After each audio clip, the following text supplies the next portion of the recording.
between the Ewa and the Konomoku on this island of Oahu. Today we are here to gather and hear some very important news, very exciting news about the rail project here in Honolulu. At this time, I'd like to bring up Mayor Rick Blangiardi to say some words. Thank you, John. Well, good morning, everyone, and thank you for being here. Well, I have that privilege today on this historic and momentous day for the island of Oahu to make the following announcement. But this announcement comes, and I want to acknowledge because I see a team of people over here, and if you just look around at this facility, it just speaks to the hard work that's gone on, the perseverance, and quite honestly, overcoming challenges of every kind for a long time. And so this is a testimonial to the will of men, if you will, and their ability to build and construct things, and we're here to celebrate that. I'm also here today to announce when this is going to begin. Now, you know, much was said with our great CEO and President, Lori Kaikina, gasping at my comments during the State of the City about we would begin in July. And so I'm here today to admit that maybe I was a bit ambitious and didn't quite, you know, so it's not going to happen in July, but it is going to happen on June 30th, okay? And I'm really pleased with that because we're actually ahead of schedule. I'm really proud of the team, the men and women who've worked to make this a reality, and it's just a joyous moment. I think all of us are excited to know that on that day, starting at 2 o'clock in the afternoon, we're going to have people from this island riding on our trains, and we're anxious to see the effect that that's going to take on the days ahead and the roads ahead. So you've got some great voices, knowledgeable people behind me. I want you to hear from them. I just have the privilege of saying today, as the mayor of the city and county of Honolulu, that we will begin operations of the rail on June 30th, 2023. And thank you for being here today.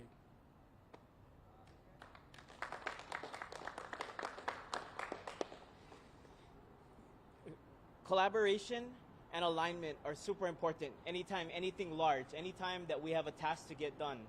And at this time, I'd like to bring up Council Chair Tommy Waters to say some words. Let's get ready to ride! Keiki and Kupuna, ladies and gentlemen, get your holo card. It's awesome. It's clean, it's safe, it's efficient, and ready to go. Thank you, Mayor. Thank you, Lori Kaikina. Thank you, Director Morton and Deputy Director Nouchi for promises kept. So administration came in and said we're going to get it done, and we did. We got it done. And this is just the beginning because we got a whole nother segment to do, and we're going to get it done as well. But thank you. Thank you for all your hard work. Aloha.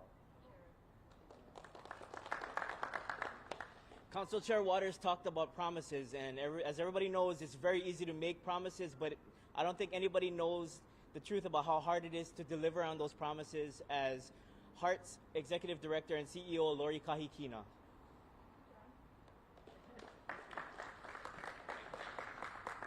So thank you all for being here, and it's been a long time coming, and I know you folks as the community has dealt with this, and I appreciate your patience. I'd like to talk a little bit about Mayor and tell about the gasping, and I just want to clarify, Mayor and HART are aligned, and with Chair Waters and the council. When I gasp, it's because Mayor, we told him don't say a month because of HART's reputation. I'd hate to, well, you know, HART has always overpromised and underdelivered. So I said, just say summer. And then at the last second, he said, no, July. So I said, well, okay, we're going to deliver for him and for the community. So we did get the hammerheads done. So in a few weeks, I will be taking you folks up to one of the stations to see the hammerhead repairs and see some of the aspects of the station. But just really wanted to thank everyone, you folks, even the media. You've toned down the negativity towards HART, administration, City Council. We couldn't have done what we've done in the last 2.5 years since I've been here without all of the support. The FTA, our stakeholders, the congressional leaders, HDOT, the state legislators, City Council, everyone has supported us from the time I came in. So really excited to opening this system and getting people on the trains in a few weeks. So thank you. So there is a Hawaiian proverb that says, "Aohe hana nui ke alu ia," which means that no work is too big if we all work together. And I just want to assure Executive Director Kahikina that her baby, the rail project that she is delivering to the Department of Transportation Services to operate, is in good hands. And at this time, I'd like to call up DTS Director Roger Morton. Well, aloha, everybody. This has been a long time coming. You know, some people measure this from 2011 when money was made available. Myself, I go back to 1968 when the Oahu Transportation Plan officially put a rail system on the books so that we could serve people in the west side, because even back then we knew the west side was going to keep growing, that freeway capacity was not going to be here, and this is really a promise that is being made today. The first part of a promise is to provide people with an alternative way to get to work very quickly. I'm so excited that we're going to open on June 30th, and we have some exciting things for our residents that I wanted to just bring up.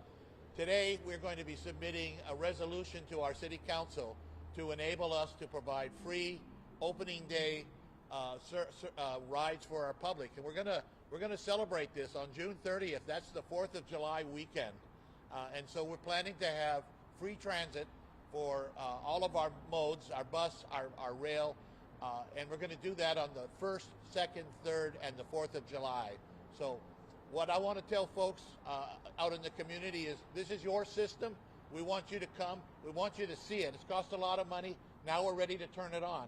So we really want all of our residents to come and to sample. People are going to be in awe when they see the system, as a lot of you are just looking at the station here. So get your holo card. Chair said to get your holo card. You're going to need a holo card to get on the rail. It's not going to cost you anything, but you have to have a holo card on that first 4 days. So get your holo card before you come. Otherwise, you'll be lining up at our automated ticket machines. And so my advice is get them now. Mahalo.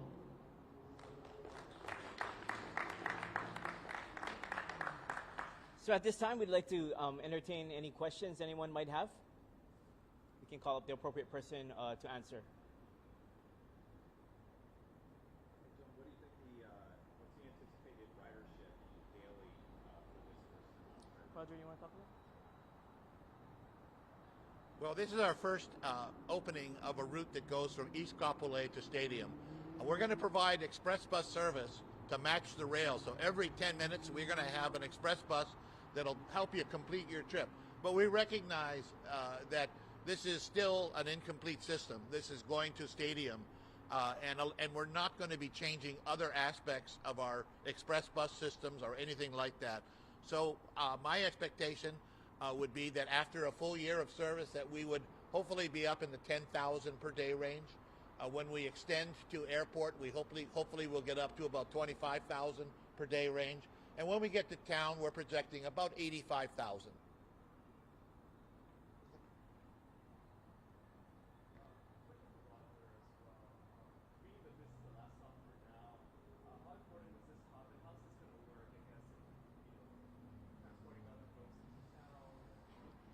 Well, we're going to have an articulated express bus that will be here every 10 minutes. The train will be here every 10 minutes. And that articulated bus will get on the freeway. It'll take people into town, and then we'll continue on to UH Manoa. Like any other transit system, you know, there are transfer connections to get into Waikiki. And we are also planning a redesign. We're adding some new routes out in the west side. We're adjusting some routes out in the west side to make the connections to the system as seamless as we can. There are 3 park and rides in the system. One at UH West Oahu, one at Ho'opili, and one here at Stadium.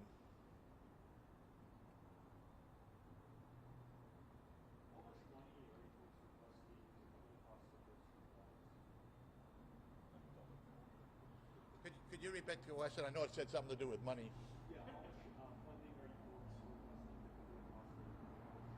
Okay, the cost of O&M for the rail system for this year, starting in July, is estimated at $94 million. That's what we're requesting.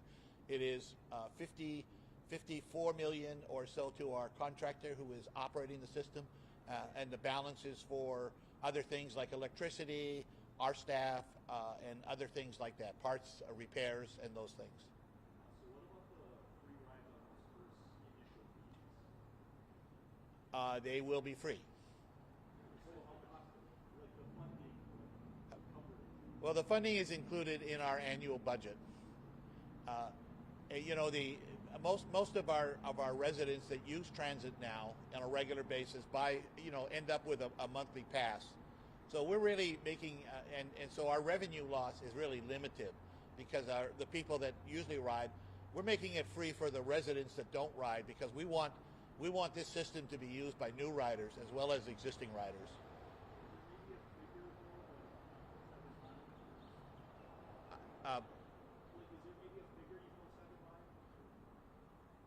For how much it's cost? Yeah, so the ordinance for the city council allows us to have this type of demonstration period so long as it's less than a week and that the revenue loss is estimated to be less than 5% of the month. And that's where we're at. I want to say something about that. You know, this concept is more about the value of this proposition than the cost. You know, this community has waited a long time for this project. It has suffered through fits and starts of the worst kind, as we all know. Now that we're finally here, we want to celebrate this for the men and women who live here and children to ride. So in a city, in an island, known for lining up for the grand openings of Kmart's, if you will, we anticipate a lot of people are going to want to experience this because they've watched it be created right before their eyes for a long time. So it's about that value proposition, about starting out in a really good way for our community, affording them the opportunity to come and ride for free and experience. That's why I said in my comments, we're really anxious to see the effect of this on our people. So it's not about the cost, it's about the value. Our community has waited a long time, they've invested in this, and we want to share it with them right at the very beginning. Okay?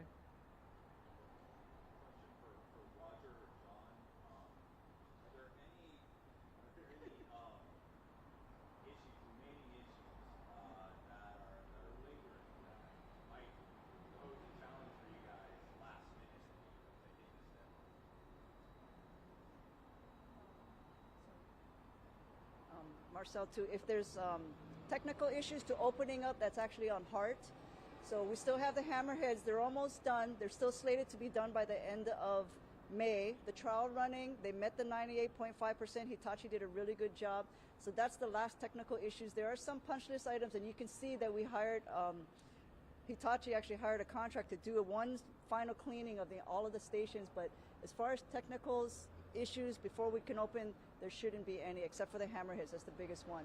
Are you talking about whether they'll be ready to operate, maybe the bus integration, that kind of? You can take it from the Hart vantage point, which yeah, I have follow-up questions for that, but also for DTS. But while you're Oh, sure. on the cracking, one thing I was, we've heard a lot about the remediation. It sounds like it's going to be, those cracks are going to be sealed.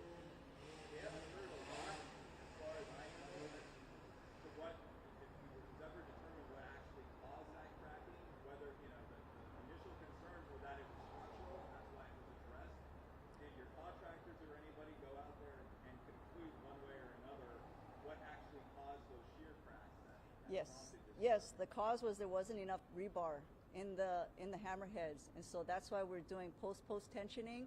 We're actually putting end weldments material on the outside of the hammerheads and cabling running through it, and then cinching it. It's like a belt, a tight or cinch on a woman's girdle, and that's how we're fixing it. But there wasn't enough rebar put in when they initially constructed.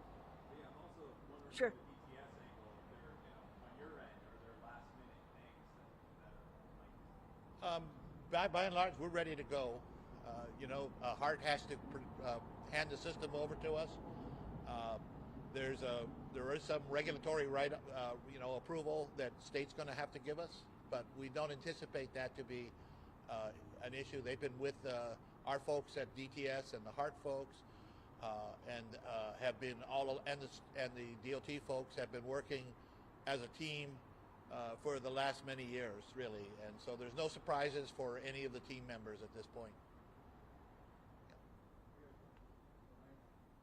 Does the city have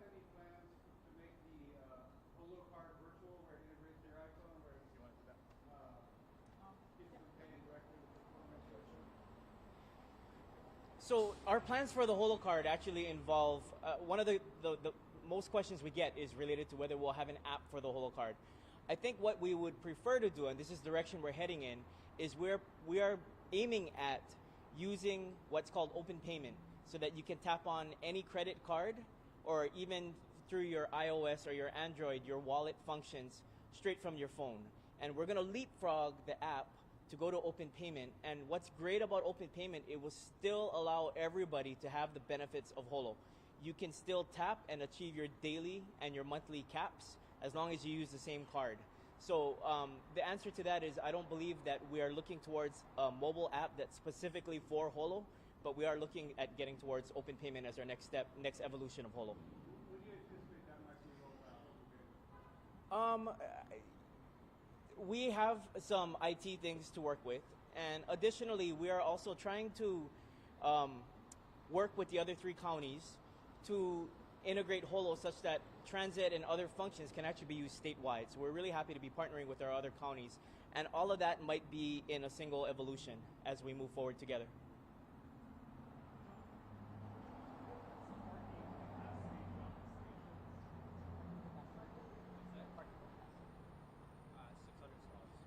We have 600 stalls here at the park and ride at the Aloha Stadium station. Yes. $12.95. Yeah. Yes, we're still working on other structures that were called out in the initial plans of rail. So yes, there are plans for more parking. You can see where they're designated. And I think, as our land use has evolved, we're currently looking at where, if we cannot build at the places where initially we had specified in the EIS, where we would be looking at alternative methods to deliver parking, or even to go as far as to say we might be able to partner with other developments that are coming up in the greenfield areas of rail to maybe increase the parking inventory. Yeah. Comment on who you expect to see actually making use of the first 10 miles and how commuters going in, who would actually be using this? So one thing that I really do want to point out is this corridor between Aloha Stadium Station and Kapolei, we run a lot of bus service on this corridor. You'll see our buses going by. We have our very core services of our Route 40, 42, and 51, and other routes that ply this corridor out here on Kamehameha and Farrington. Those routes all together, before the pandemic, we're carrying about 10 to 11,000 people per day just between here and Kapolei. So we believe a lot of the riders, let me pause while the bus passes. We believe that a lot of these riders will convert, especially the ones going longer distances between, say, here in Kapolei or here in Waipahu, will be rail riders. We will promise them a 10-minute service whenever rail is running. So anytime, just look above you, there will be a train passing in every 10 minutes in both directions. We believe those will be a significant portion of this ridership. However, we are recognizing that the station you're at right now, the Aloha Stadium station, is the jumping off point for the Pearl Harbor Naval Shipyard and Joint Base Pearl Harbor Hickam. Part of our new service package that we're introducing does have very frequent service that connects this station via this bus transit center outside directly into the shipyard and the Joint Base Pearl Harbor Hickam. And as everyone knows, they will be embarking on a large-scale construction project for dry dock at the shipyard. So we are working closely with our Navy partners to build better relationships and design services that make sense, such that anybody who lives west of here in this time frame has great access to Pearl Harbor and the shipyard. So we do believe we can increase a lot of ridership through our partnership with the Navy.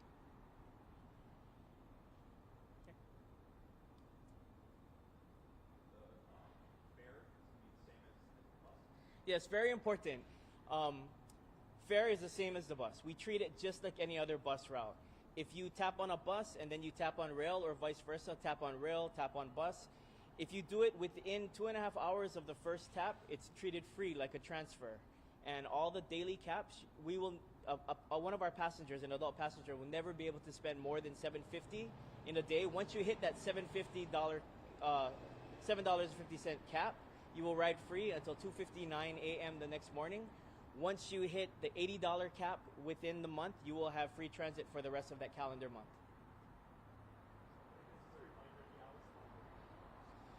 Weekdays we'll be operating from 5 a.m. to 7 p.m. and on weekends and holidays we'll be operating from 8 a.m. to 7 p.m. And that's actually very important to note. On our opening day, it will be a Friday, so the trains will run until 7 p.m. But on the next Saturday and Sunday, through the 4th of July weekend, Saturday and Sunday, as well as July 4th, will be a holiday schedule.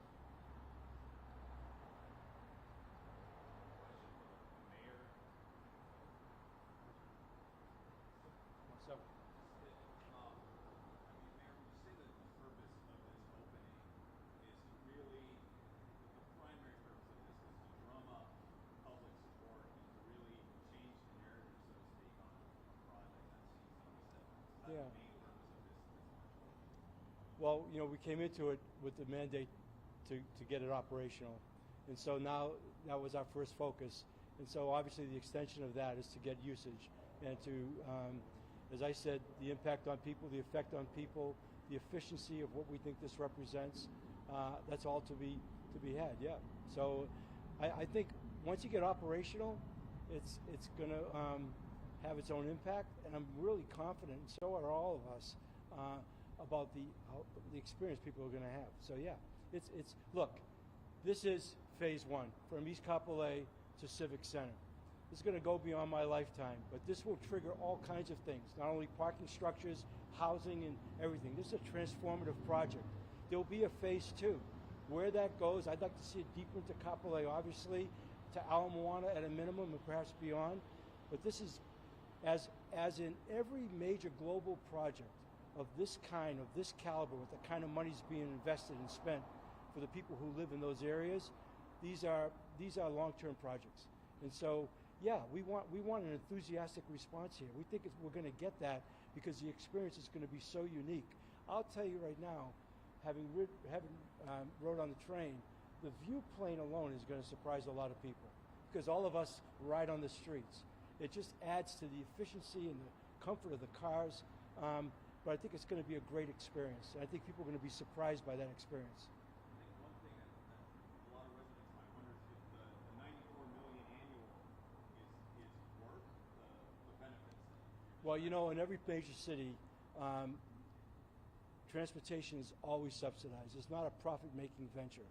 I think when we have people riding on this, they're going to see the efficiency and what it does to the quality of their lives.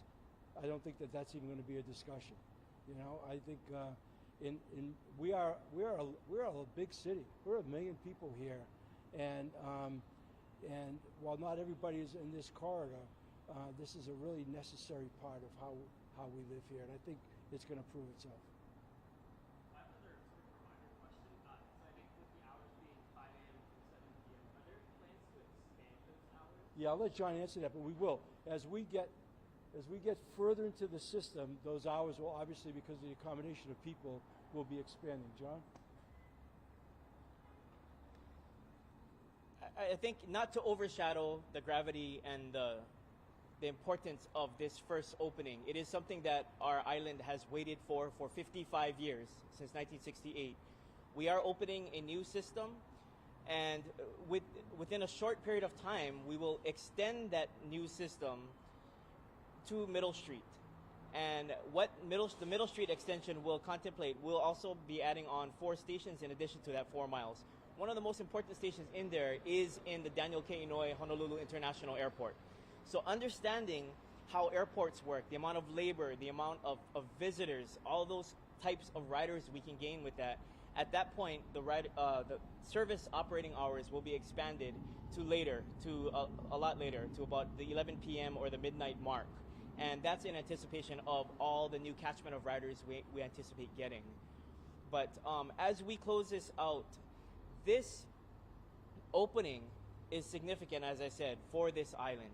And this opening is maybe focused on this station here at Aloha Stadium, but it reaches westward. And what it does is it brings a sign of certain relief. You know, if you go out here in the peak of the peak in the afternoon, the fact that you could get reliably every day to Kapolei in 21 minutes, the first 10.7 miles that we will operate will take 21 minutes with certainty between Kapolei and right here at the Aloha Stadium station. We can't guarantee that if you're on our roadways for our commuters. So that sense of relief, that sense of confident certainty is going to be huge for this rail alignment.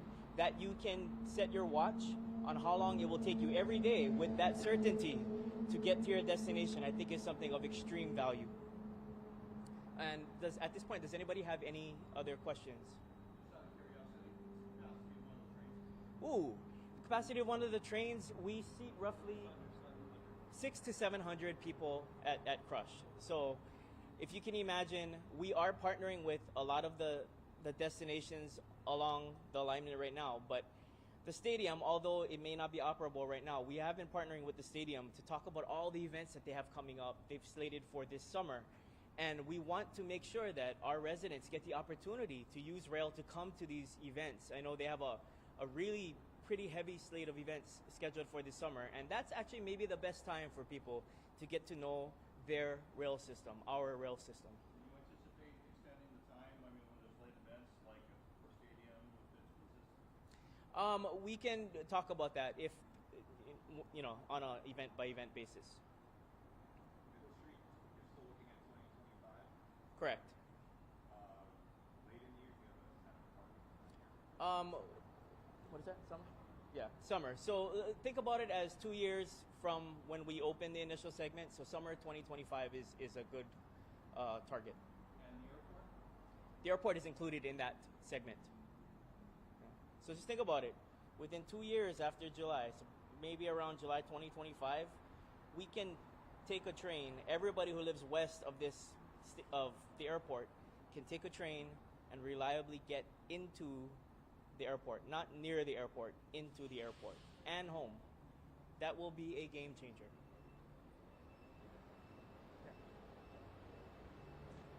I just want to point out one other thing, because much has been said, even by me, about the longevity of this project to get to now. But make no mistake, what we're delivering here is a 21st century rail system, one of a kind, and being driverless, all electric, security gates that are electric. We talked a lot about, since coming into office, about modernizing our city, and this is a statement to that effect. I mean, I'm excited about the fact, and I think you'll hear more about that when we have the Washington people come out on opening day, talk about not only the quality, the uniqueness of this project versus other major urban areas. So, along with the 21 minutes, I don't think we can say that enough. I alluded to the efficiency. I probably should have just said that right up front, because we all know how variable traffic can be. The fact that people can rely on 21 minutes from Kapolei to here is a big factor in consumer appeal. So I just want to make sure we stress that. Mayor, Billy. opening day, what are you hoping happens? Well, well, it's going to be celebratory. I think we're right now in the stages of trying to make sure we've got it all teed up so that we do justice to this historic moment for our island of Oahu.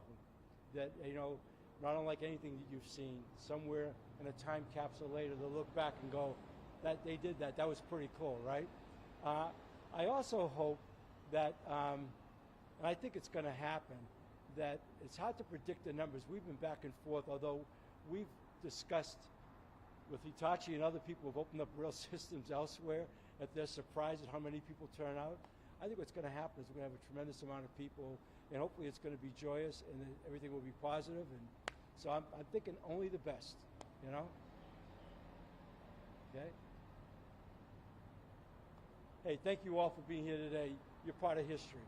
Thank you.